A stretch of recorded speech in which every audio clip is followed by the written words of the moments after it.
and welcome to episode 6 of I Hope This Helps. I've entitled this video, Where Does the Chord End and the Melody Begin? So we're going to look at accompanying yourself on the guitar. The song I've chosen is Wish You Were Here by Pink Floyd. Now, as a guitar teacher, I've used this one for many years as an example of how to play a melody whilst playing chords. Now, that statement alone could mean a lot of different things. What I'm trying to say is, at any time when you play chords, your plectrum should know where it is in relation across these 6 strings, okay?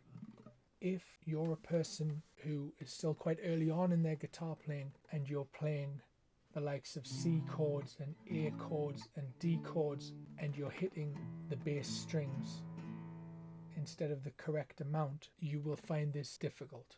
Now, if you are one of those people, please work on it, okay? All you've got to do is set up a regime where you don't allow yourself to play it incorrectly. Hold yourself accountable and change the way you play it.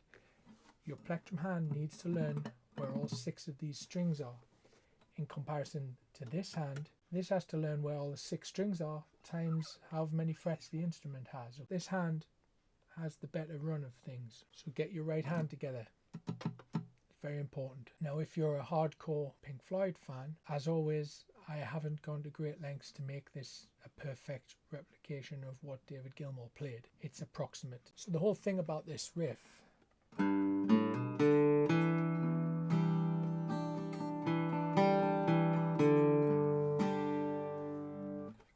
is there's a very definite melody projecting out, but it's surrounded by chords.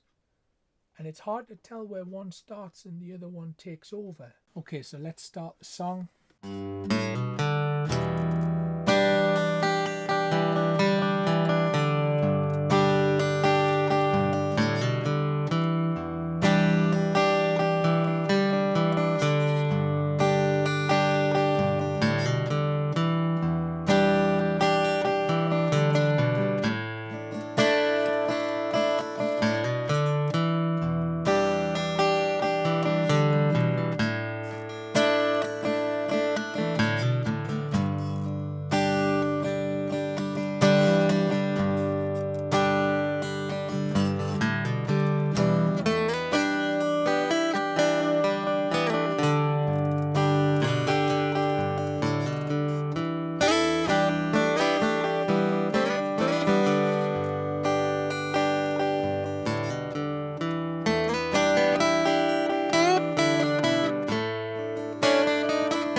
This goes back to a few episodes ago where we looped one section in a song and I was able to just press stop, play a bit, sing a bit, keep my tempo the same, and then reintroduce the looped section. Okay, it's just something that's there whenever I need it to switch on and off accordingly. I keep adding it in so I can take guitar solos over it. There's actually more instrumental content in this song than there is vocal content. I suppose when describing this riff, if you think of a mixing desk and the faders, the volume faders, and one of them is the chords and one is the melody, it's like when one of them's up, the other one's down. Or we're going to have a melody, or we're going to have chords. And they have that type of relationship. It's your plectrum hand that has control of that, trying to make the melody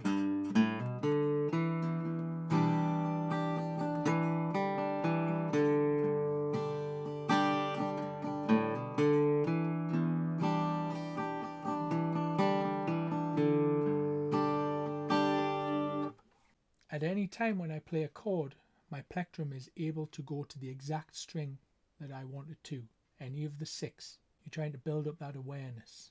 Now, the next thing to notice, we touched on this in the last video when we were playing Vincent, how when the vocal stopped, these little melodic ideas appeared in the space.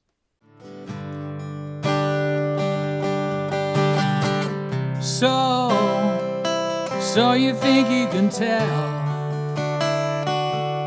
heaven from hell, blue blue skies from pain? Can you tell a green field from a cold steel rail? A smile from a veil, but do you think you can tell? And did they get you to trade your heroes for ghosts and hot ashes for trees and hot air for a cool breeze, cold comfort for change?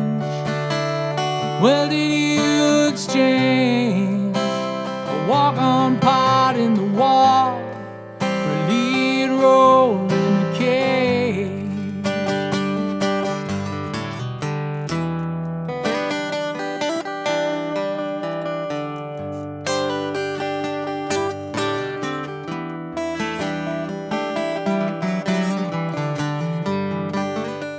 If you're at a point where anytime you're playing a chord, you can go to any of those strings, you have the ability then to start adding in little melodic lines in amongst the strumming. Now this will transform your accompaniment, okay, but it does take a bit of practice. There's a lot of common tricks you can learn with the open chords. There's these extra notes you can add. The Americans would call them tensions. Maybe in England, I think we call them extensions. It doesn't really matter what it is. It's a note that's not in the chord, but it's still within the key. I don't want to go down explaining all that to you right now. If I play a D chord, I can lift my middle finger off, and I get this sound. Put that back on, or maybe I can add my little finger on. Getting with Bryan Adams there.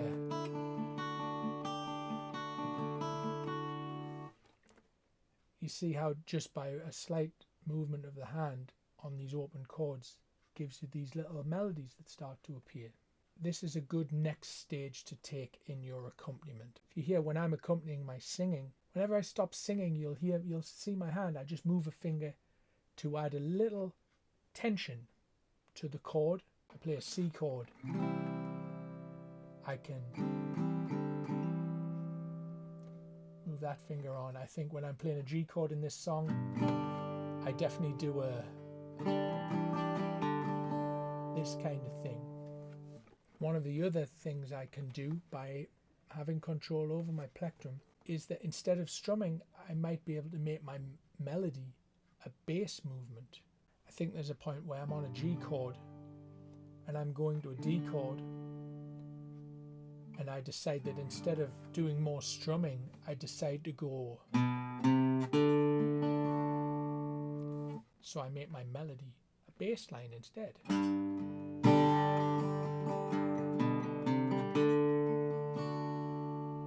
So that's adding movement in the lower register. There's so much you can do with this idea. Okay, let's hear the end of the song now.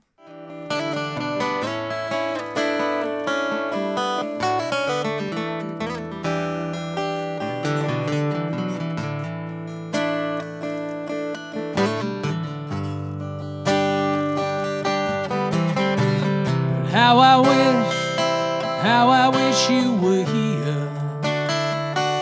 So we're just two lost souls swimming in a fishbowl, year after year, running over the same old ground, and how we found the same old fear. I wish you were here.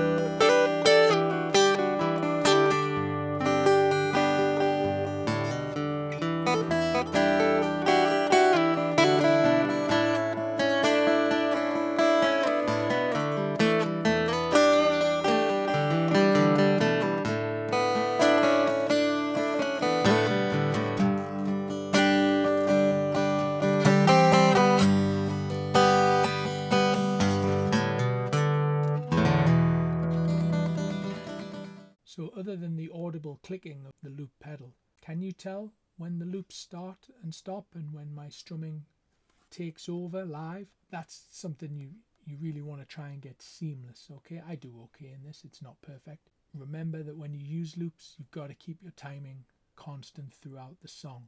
So I've taken 3 guitar solos in this song.